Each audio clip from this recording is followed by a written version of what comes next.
j'utilise pas beaucoup le mot scandaleux, mais je pense qu'il faut l'utiliser pour parler des nombreux crimes antisémites qui se donnent aujourd'hui en France au nom de l'islam.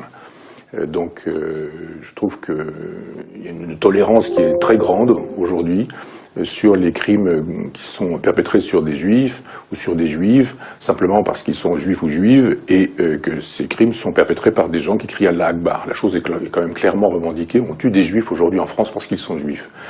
Et ça, c'est inadmissible et c'est absolument scandaleux.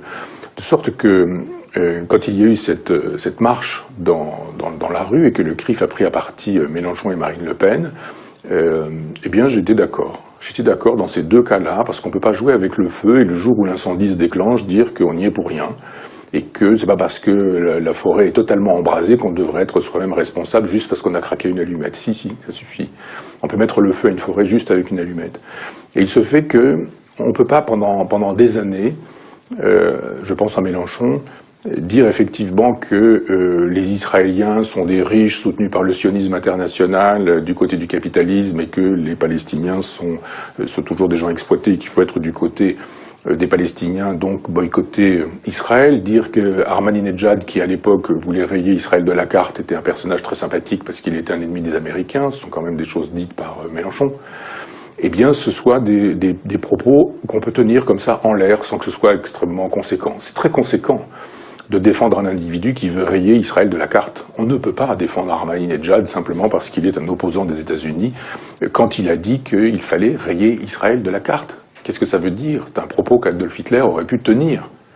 On ne peut pas dire d'un côté Ahmadinejad est quelqu'un de défendable et puis de l'autre côté descendre en disant le fascisme ne passera pas, Madame Knoll a été assassinée, c'est une chose qui n'est pas correcte. C'est pas correct, mais je veux dire que Monsieur Ahmadinejad, il en aurait tué beaucoup des Madame Knoll et des Madame Halimi et beaucoup de gens qui ont été tués parce qu'ils étaient juifs. Donc on ne peut pas d'un côté jouer comme ça, faire le cador, faire le malin, faire le kéké en disant il faut boycotter Israël, Ahmadinejad est un personnage intéressant, bien qu'il veuille supprimer Israël de la carte, puis après descendre dans la rue et continuer à faire du en même temps en disant on est là pour éviter les crimes antisémites, etc. Eh bien non, le CRIF a eu raison de dire à Mélenchon qu'il n'avait pas sa place ici, que les insoumis n'avaient pas leur place ici.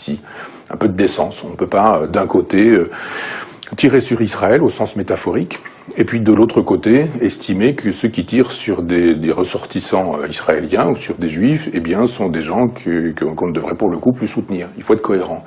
Donc l'antisionisme aujourd'hui est la forme nouvelle de l'antisémitisme. On sait très bien que si on n'est pas sioniste, disons-le autrement, et s'il n'y a pas d'État d'Israël légitime, qu'est-ce qu'on fait des Juifs qui sont en Israël? On les met à l'eau, comme avec l'Exodus, comment est-ce qu'on s'y prend? C'est des questions qu'il faudrait poser aux antisionistes.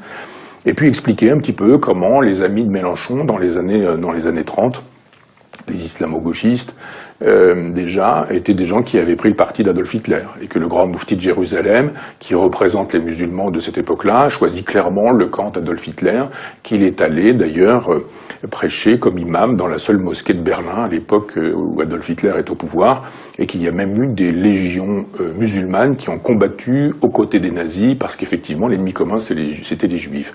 Donc il faut le dire, s'il y a eu la création d'État d'Israël, c'est aussi parce qu'il y a eu ça, parce que les Palestiniens de l'époque, ou les musulmans de l'époque, ont choisi Adolf Hitler, et que quand la guerre s'est trouvée terminée, eh bien, ils avaient choisi le camp des vaincus, et que voilà, les partages des terres se sont faits, et que c'est ainsi.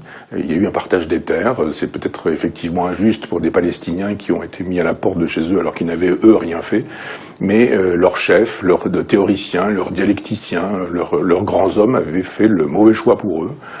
Et mauvais choix pour les Juifs aussi.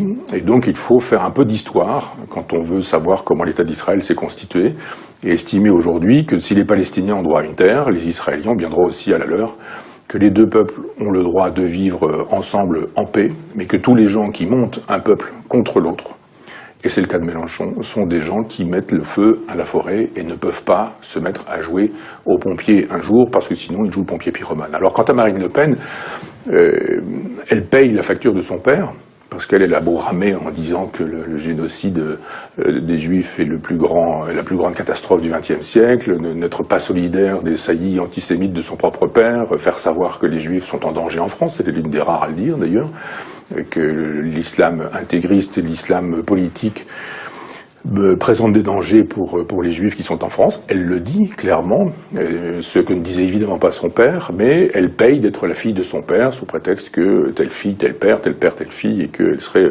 solidaire du discours paternel qui lui était un discours antisémite. Il n'y a pas un discours antisémite chez Marine Le Pen, ça pour le coup, ça va devenir difficile à démontrer. Il y a en revanche des discours plutôt philosémites, il suffit de regarder ce qui a été écrit et de lire ce qui a été écrit et d'écouter ce qui a été dit.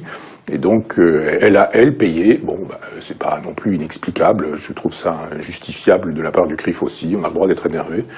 Et il était très bien qu'on ne se contente pas de mettre Marine Le Pen à la porte, mais qu'on mette aussi Jean-Luc Mélenchon à la porte. Il ne faut pas imaginer qu'on peut tout dire et le contraire de tout, faire l'éloge de Robespierre et trouver un jour étonnant que des gens installent des guillotines sur la place publique. Il faut avoir le sens de ce que l'on dit, le sens des effets induits par les discours qu'on tient. On ne peut pas non plus avoir un portrait de Lénine chez soi, comme Madame Garrido ou Monsieur Alexis Corbière. Lénine, c'est 100 millions de morts. On est comptable de ces morts-là, et il y a des moments où on a la mémoire un petit peu courte. Et il est bon que le CRIF ait la mémoire longue, et on le comprend. Les Juifs sont des gens de mémoire, et ils ne durent que parce qu'ils sont des gens de mémoire. Notre époque est sans mémoire. On a des hommes politiques qui ont intérêt à ce qu'on n'ait pas de mémoire. Il est intéressant pour Mélenchon qu'on n'ait pas beaucoup de mémoire. On se souviendrait qu'il a voté oui à Maastricht. Ce serait évidemment pas bon pour son image et pour sa carrière. Bravo le CRIF.